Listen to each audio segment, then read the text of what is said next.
This week on The Watchman, all the way from Great Britain and Israel, we're joined by two decorated warriors to break down the rise of radical Islam at home and abroad, and what it means for America, Israel, and you. The way to deal with this problem is to smash the Islamic State wherever they raise their head with maximum force. Failure to do that results in them inspiring jihadists around the globe. From the annual Christians United for Israel Summit in Washington, D.C., it's a Warriors panel, only right here on The Watchman and only on TBN.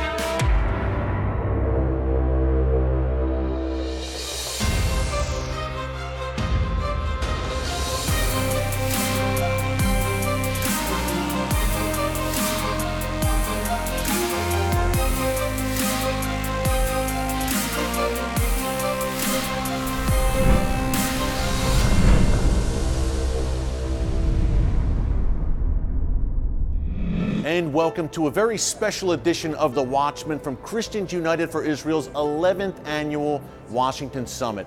Folks, what a time to be here in the nation's capital. We have a nation that in many ways is divided. We have a world on fire. We have an increase in Islamic terror attacks around the world and right here in the West, whether it's Nice, France, Orlando, Paris, Brussels, San Bernardino, the list goes on and on. These are perilous times, and they matter to you. Luckily, here at the CUFI Washington Summit, we have some of the world's top Middle East analysts and experts to make sense of it all. And today, on another Watchman All-Star panel, we're joined by two of the world's top experts, the best of the best, and hailing from America's two greatest allies, Great Britain and Israel. Number one, we have Colonel Richard Kemp, former commander of all British forces in Afghanistan. And number two, we have Major Elliot Chodoff, a reserve major in the Israel Defense Forces, a decorated soldier, two warriors with brilliant strategic minds who will make sense of all the madness in the world for you today, right here on The Watchman. You will not want to miss this all-star panel. Here they are, Colonel Richard Kemp, Major Elliot Chodoff. Take a look. And we're joined now by the Watchman All-Star panel, the Warriors panel this week on The Watchman. Colonel Richard Kemp, Elliot Chodoff, great to be with you again, gentlemen. And what a time to be with you. The world is on fire. Your region, of course, Elliot, you're coming to us from Israel, constantly surrounded on all sides. But Colonel Kemp, increasingly affecting us here in the West. You're a British native, obviously. We're here in the U.S. We've seen recently attacks in Nice, France, Brussels, Paris, Orlando, San Bernardino. Talk about how what's happening over there in Elliot's neck of the woods is affecting us profoundly here more and more in the West. Well, I think we've seen, which is pretty predictable actually for many years, we've seen the kind of terrorism that Israel has faced over almost pretty much since its creation. We've seen it now being replicated in Europe and here in the United States, and it was inevitable that was going to happen. And I think a part of it, obviously, it goes back really, the high point or the start point really of the current campaign goes back, of course, to 9/11. But in recent years, we've seen the result of failing to get a grip of the Islamic State in Syria and Iraq and Libya and Afghanistan, where they should have been dealt with by now by the United States and by Britain and by our allies, but they haven't. Afghanistan, a place you know of intimately. You once led British forces there. I did indeed, back in 2003. And of course in Afghanistan, the Islamic State is on the rise there. They're rivaling the Taliban. They're not as powerful as the Taliban yet, but they are presenting even more problems than the government of Afghanistan already had. But the way to deal with this problem is to smash the Islamic State wherever they raise their head with maximum force. Failure to do that results in them inspiring jihadists around the globe to carry out the kind of attack we saw in Nice only a few days ago, that devastating attack using the kind of tactics that have been used against the state of Israel now for a number of weeks, number of months. And this is inspired by the Islamic State and is being inspired because of our failure to deal with it. Richard, that's an interesting point. The kind of tactics being used against Israel for years. Elliot, I think of the car ramming attack, for instance, in Nice, France. At least 84 people killed in a car ramming by an Islamic State supporter. It now looks more and more like. We've seen car rammings several times used by Palestinian terrorists in Israel over the past several months. Talk about how Israel, and I hate to phrase it this way, is kind of a training lab in many ways for Islamic terror. We've seen tactics that are first used in Israel increasingly used here in the West. The car rammings, the stabbings, the occasional shootings, and I say occasional because it's all relative. 15 years ago, we were having buses blow up, cafes blow up virtually every day. All of that is a result of successful counterterrorism. And it's a paradox because terrorism is not warfare in the global sense, it's warfare in the micro sense. And you can't hermetically seal a system, but what you can do is sort of shrink the holes. After 9/11, the American system also kind of went up, and here, on 9/11, they didn't get in under the radar. There was no radar. The system was down, the security system. So the system came up. There are now smaller holes. The smaller holes mean we're going to see more here of the Orlando, San Bernardino type. And if that gets shrunk a little bit, which is where we are in Israel, yes, we are ahead of that curve, we're going to start seeing more individual attacks on a smaller scale, car rammings, knifings, whatever, because I think it's important to understand we're not fighting a method. We're fighting an enemy with an idea, and one of its purposes, its grand purpose is to take over, but one of its immediate purposes is simply to kill a lot of people. And they'll use whatever method they have. And terrorism is a tactic. It's driven by an ideology many times, gentlemen, that Western leaders are loath to acknowledge that, yes, Islamism, jihadism, it exists. Colonel Kemp, you made a great point earlier about smashing the Islamic State wherever it rears its head.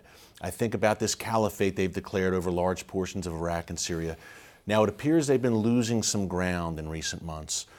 Is there a fear that as they contract in the caliphate that they will expand their operations globally to try and keep that impression of momentum going, which is so important for ISIS as it tries to attract new followers? It is already happening, and it's been happening for a while. And as I mentioned, we've already seen the rise of Islamic State in Afghanistan, in Pakistan, in Libya, as we know about, in various countries around the world. Sinai at your doorstep, Elliot, at Israel's doorstep. And across from us on the Golan. That is right. You know, we have seen this organization adapting to the circumstances it finds itself in a way that the West seems unable to do. And so, yes, you're right. They will look at what's happening to them. They will recognize that there are setbacks. It should have been much worse for them than it has been, but there are setbacks. And they're projecting their terrorism into places like Europe and the United States of America. We in Europe have had about 5,000 jihadists who have traveled from Europe to fight with Islamic State, have done some time there and have returned, 5,000, who should have been killed in Syria and Iraq by us, by our bombs, but weren't. And they've now back returned. in Europe. They're now back in Europe. Colonel, that's an astounding number. 5,000 jihadists. And it's more than that because that's the known number. It's going to be more than that. And all of those people are at liberty now in Europe, in European countries, not only to travel around Europe at will, but to carry out attacks against us if they have the wherewithal to do so. Some of them won't. Many of them, I think, will have an intention to do so. And obviously that poses a massive challenge for our security services. You talk about the ability to travel freely, Colonel Kemp, around Europe. The European Union, obviously. People move around pretty freely in the EU. Now, you're coming from Great Britain. We were talking a little bit before the interview. We have the Brexit, where Great Britain is now leaving the EU. Is there an impact there on global security, on this global jihad we're talking about? There is a significant impact on that. And one impact is that it will restrict the threat to the United Kingdom. And the threat to the United Kingdom, of course, affects the United States as well. Directly, because we have so many American citizens working and visiting the UK just for one thing. And many British people travel out to the US, travel out here. And so many Islamists as well, unfortunately. Exactly. And now we're leaving the EU, we can stop all of those 5,000 people, except those who are British citizens, from travelling into Britain. That's a significant step forward. In addition to that, I think we have a greater ability to clamp down on immigrants coming in from North Africa and from the Middle East into Europe, who, in addition to this 5,000, pose another massive problem. Now, they're not all going to be terrorists, but many of the ones who come, many of them will already be jihadists, and some of them will become jihadists when, after they arrive in Europe. So we can prevent that massive threat to us and indirectly to the United States as well to some extent. Wow, well, gentlemen, we have to head to the break right now. Folks, it's the Warriors panel, but they're kind of a combination of Jack Bauer and a Rhodes Scholar. So it's the best of both worlds, students of history, students of warfare, students of current events. Colonel Richard Kemp, Elliot Chodoff coming to us from Israel, from Great Britain, much more coming up with our two warriors here on The Watchman for Christians United for Israel, only right here on TBN. Don't move. On nearly every border, Israel is surrounded by enemies that seek its destruction. Vicious terror groups like ISIS, Hezbollah, and Hamas are acquiring deadlier and more advanced weapons as Iran moves ever closer to a nuclear bomb. At the UN, the international community shuns Israel. On college campuses, Jewish students are harassed and intimidated. God's chosen people are facing an all-out assault. As a Christian, how will you answer God if you choose to do nothing? It's time for Christians to take a stand. Join CUFI, America's largest pro-Israel organization, where 3 million Christians across the United States are working together to defend Israel in our classrooms, churches, and communities. From college campuses to Capitol Hill, CUFI is making a difference and fighting for Israel. Visit our website, CUFI.org, and join the movement for such a time as this.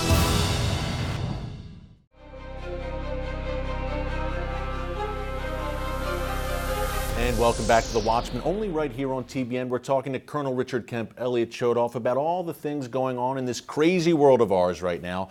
Elliot, you're kind of at the epicenter right now of a lot of the world chaos, and that is the state of Israel. Israel is a peaceful, successful, sane place, an ocean of sanity in a sea of tyranny in the Middle East.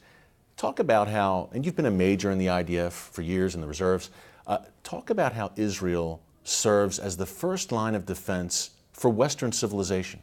Our first, in that context, disadvantage is proximity. We're right there. I speak to colleagues of mine in the US military in particular, occasionally even in the British. And one of our differences, if you will, vis-a-vis our enemies, is that yours are based, at least, they're not all there, but they're based halfway around the world from you. I can literally see mine from my backyard. I can stand in a place on the Golan Heights, look down, and see 60 different terrorist organizations visually from where I'm standing. 60 at Israel's doorstep. Well, there are actually more than that, but what I can see from one single point. From that same point, I can see Al-Qaeda in one direction and Hezbollah in the other direction, 180 degrees away, one in Syria, the other in Lebanon. So these people aren't a one-fare zone from me, they're walking distance. And quite literally. Literally. And what that means is that we're dealing with people who've sworn to wipe out the West, who've sworn to wipe out America, and certainly sworn to wipe out Israel, who are coming to us first, not necessarily because the hatred is any greater, but rather because of proximity and just the ease of getting to us. And having the fertile ground of a Lebanon, a Syria, a Sinai, a Gaza to operate in, whether it's out of affinity or simply because of the chaos. I mean, the Syrian border today is filled with terrorists, not because Assad is permitting it, but because rather he can't prevent it. And the chaos there is working to their benefit. So in that sense, we're fighting all of these groups directly across from us. They're testing their methods. They're being trained either directly or indirectly by America's and Israel's enemies, Iran being the most obvious. Today, a Hezbollah fighter, frontline fighter, is trained in Iran to the same amount of time, I won't say to the same standards, as an Israeli infantry soldier. These are the groups that we're facing, and not surprisingly, these are the same people who are showing up in Europe, in the United States periodically.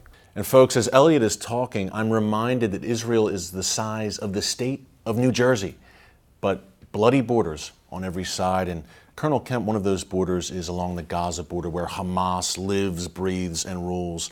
What's the nature of the Hamas threat right now? Are they rearming in a major way? Well, I think Hamas is to an extent divided between their sort of military leadership and their political leadership, and consequently they're not probably very likely to carry out a significant attack against Israel, which will trigger another conflict along the lines we've seen in recent years. That's not to say they won't carry on firing the odd missile here and there and carrying out the odd bomb attack, but I think they don't immediately pose the kind of threat that's going to lead directly to war. Let's not forget what Hamas is. Hamas is a group that is funded and is motivated and directed by Iran. Now, they have had problems with Iran in recent years, and they're not Iran's favourite child. Palestinian Islamic Jihad, the other terrorist group working alongside, or one of the other terrorist groups working alongside Hamas in Gaza, yeah, they're also funded by Iran. Iran is desperate to use these and other terrorist groups to attack and eventually to annihilate Israel. And we should not forget that is the hand behind these. They're willing friends, yes, the Hamas and Palestinian Jihad and others, but it's Iran's hand and Iran's money that's behind a lot of it. Colonel Kemp, great point. Iran, the Iranian regime, masters of jihad by proxy. We're going to talk more about that Iran threat. Yes, they're still there. Yes, they're still driving for nuclear weapons and testing ballistic missiles on a regular basis. Iran, Hezbollah, Hamas, that axis, and what it means for you. After the break with our warrior panel here on The Watchman, it's CUFI, only on TBN. Stick around.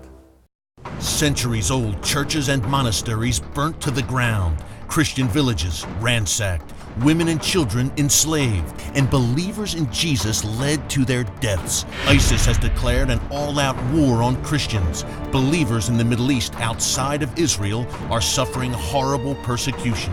Christians United for Israel will not remain silent as Islamic extremists carry out a genocide against our brothers and sisters in Christ. On Capitol Hill, CUFI is working hard to ensure America's allies receive the aid they need to defeat ISIS. CUFI is leading a Raise Your Voice campaign to bring the issue front and center for Christians across America. Visit our website, CUFI.org, to find out how you can stand with CUFI as we stand up for the persecuted church. If not us, who? And if not now, when?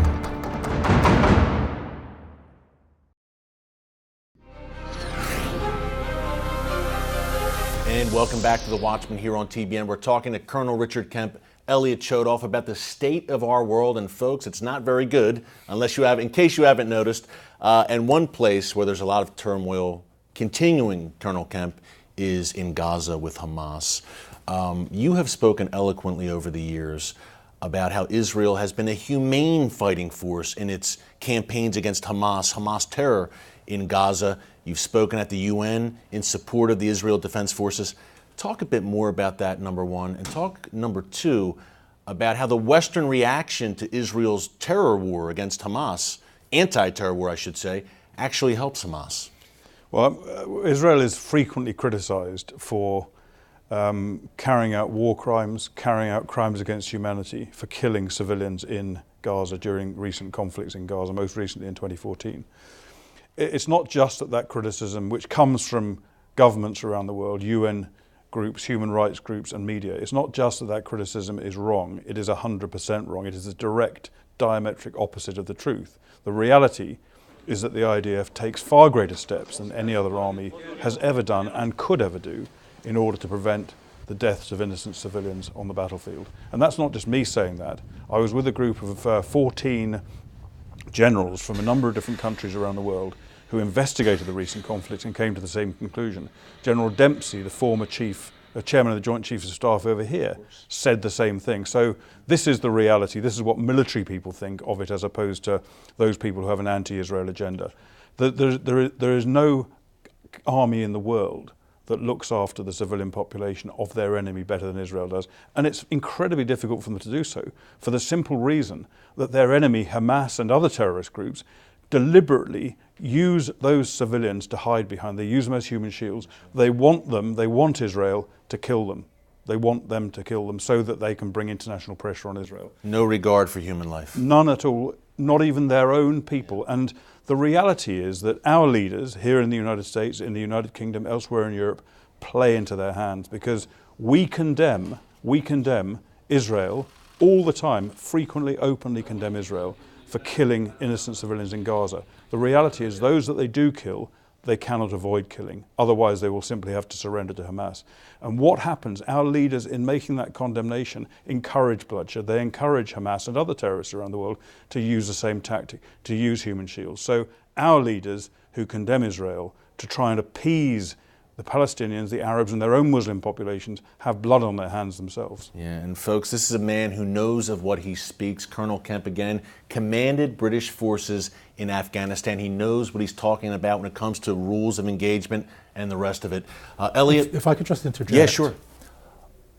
They don't only use them as human shields, they actually use them as human sacrifice. A human shield would imply that you're given the option to choose. In many cases, they place civilians into the target area without our knowing it, in order specifically for them to be killed. Diabolical. Sacrificial. Sacrificial. Talk about Iran's continued destructive role in the region and their ultimate ambitions, and how the West seems to be, in some ways, helping them get there, whether it intends to or not. Iran is a rising imperial power. Yes, a Shiite regime, yes, an Islamic regime, yes, a jihadi regime, but I think most importantly from our political strategic perspective, an imperial fascist regime. In other words, the fact that they have other ideologies, I don't discount it, but I think that in looking at Iran, we have to understand that we're seeing a state that is trying to gain global power. They're not just trying to expand their borders a little bit into Syria and a little bit into Iraq. They're thinking Europe, which is why they have ballistic missiles that can reach Europe. They're thinking North America. By the way, they say it outright. When they say death to America, it's not just a slogan. They mean it. They mean it, and they mean it because they want to conquer. That is the center, the system that's driving a good deal of the chaos in the Middle East, because they know that chaos works to their advantage. People say that Hezbollah is a proxy of Iran. I think that's understating it. Hezbollah is an agent of Iran. It's much more direct. Yeah. They arm them, they train them, they organize them, they command them in many ways. Reports have come out recently about the leadership of Hezbollah. All of the leadership from the beginning have had close personal ties with the elites of the Iranian regime. In other words, this is not just selecting some people at random. It's a much tighter connection than that. Elliot, I hate to cut you off. We have to leave it there and head to the break. Real quick before we go, we hear so much about the ISIS threat, and rightfully so. Iran, greater threat in the big scheme? Absolutely, without a doubt. People at home, listen, don't forget about that Iranian regime and its global ambitions, including us, the great Satan. Coming up, some final thoughts with Colonel Richard Kemp, Elliot Chodoff. After the break, it's the Watchman, it's Christians United for Israel, only right here on TBN. Stick around. On nearly every border, Israel is surrounded by enemies that seek its destruction. Vicious terror groups like ISIS, Hezbollah, and Hamas are acquiring deadlier and more advanced weapons as Iran moves ever closer to a nuclear bomb. At the UN, the international community shuns Israel. On college campuses, Jewish students are harassed and intimidated. God's chosen people are facing an all-out assault. As a Christian, how will you answer God if you choose to do nothing? It's time for Christians to take a stand. Join CUFI, America's largest pro-Israel organization, where 3 million Christians across the United States are working together to defend Israel in our classrooms, churches, and communities. From college campuses to Capitol Hill, CUFI is making a difference and fighting for Israel. Visit our website, CUFI.org, and join the movement for such a time as this.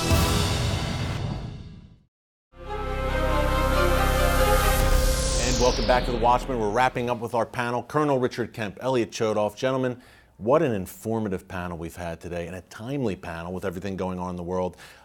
Real quick, when we have a short amount of time left, some final thoughts. Colonel Kemp, I'll start with you.